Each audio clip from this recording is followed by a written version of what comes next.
ladies and gentlemen and non-binary hoes and transgender beauty queens and kings. Um, Today's subject is Corey X Kenshin once again, but this is part 2. And besides the Mav attack, freaking drama, here's another thing about Corey. Corey was in New York City.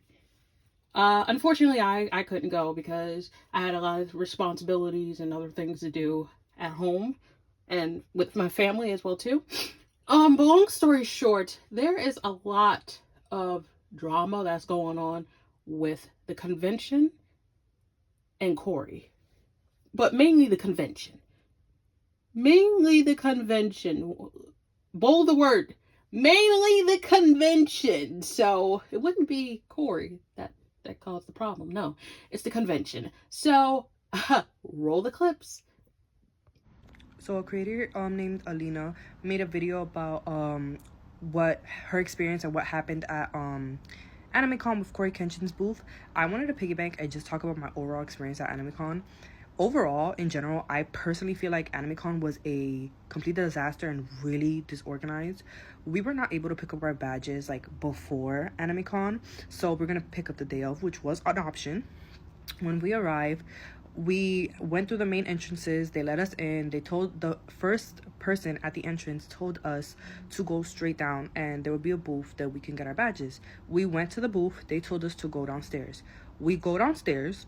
They tell us to go outside. So we go outside because there's like another entryway on the lower level outside. We go outside and that person who works outside tells us to come inside. So we are hunting for this area called 1C. I got there at 11:45. We did not get our badges to about 12:20ish. Whole time, the person that was outside the booth to get the badges was behind him, and he just didn't know what was going on. It was literally behind him. So that was very frustrating because, like, how do your employees not know what's going on at all? I feel like knowing where to get badges is something that, like, everyone should know. At least everyone who's interacting with people who are entering should know, because not everyone is able to get their badges beforehand. Anyways, we got our badges. We go upstairs. It was like labeled like by number, so I was able to find Monsters We Make area pretty easily.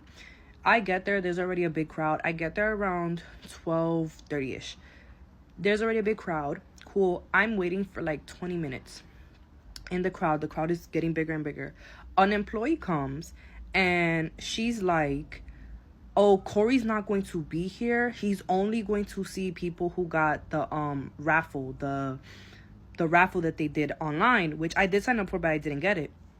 And so I'm frustrated because this whole thing has been promoted that we're gonna see Corey. I took it as it's gonna be like a meet and greet. I brought my Monsters We Make book, and I got put together to make, because I wanted to take a picture and get an autograph, and I was willing to pay for it because I know typically like celebrities, they charge for that. So yeah, she tells us that no, he's not gonna be here at all. He's only gonna see people who won the raffle. And I got really like frustrated. I was really pissed off because to be honest, I am not an anime watcher. I'm not an anime fan. I don't watch anime. So it's just like, I only came here for this. And when I was waiting the whole day, when I was interacting with people who were there for Corey, everyone was like, yeah, no, we're not really big anime fans. We literally just came for Corey. These were people who were coming from Connecticut, from Brooklyn. I came from the Bronx. People who flew in from other different states.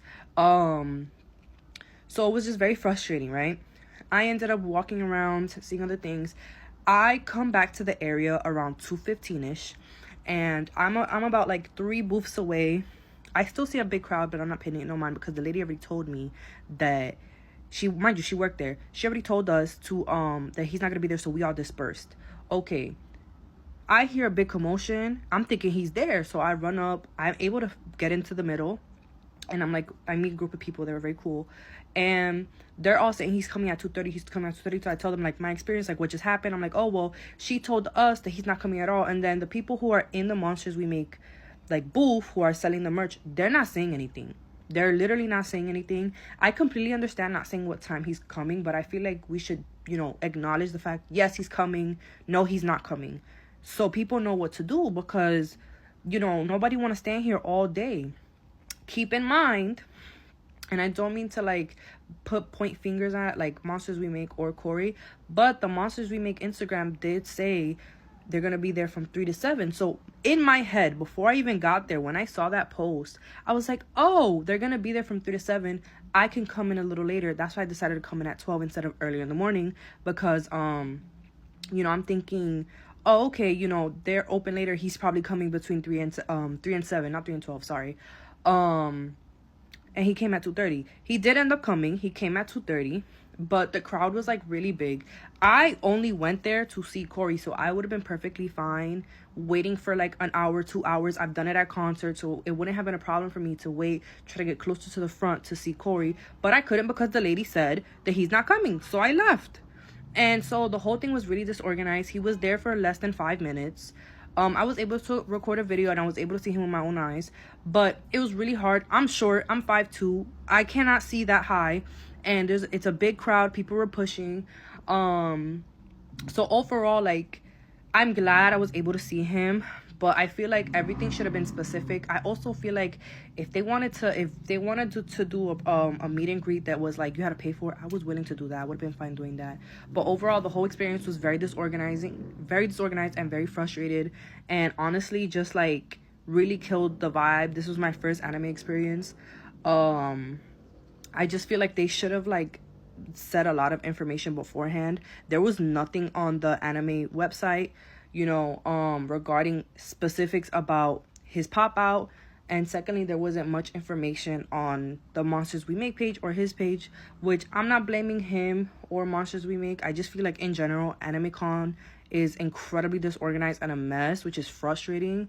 Yeah, that was basically my experience.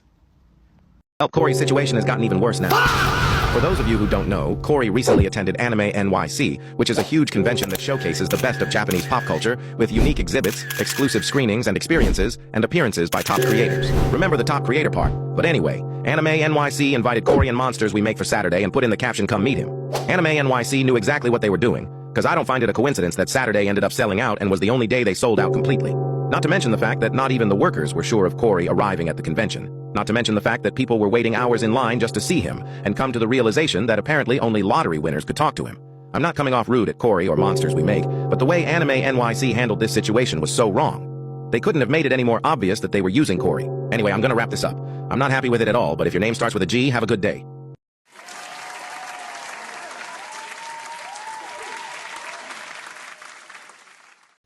So, lottery winners? Lottery winners. Folks, do you not know who this man is? Corey X Kenshin? The ankle breaker, you know? Yeah, Corey, the creator of Monsters. Yeah, him.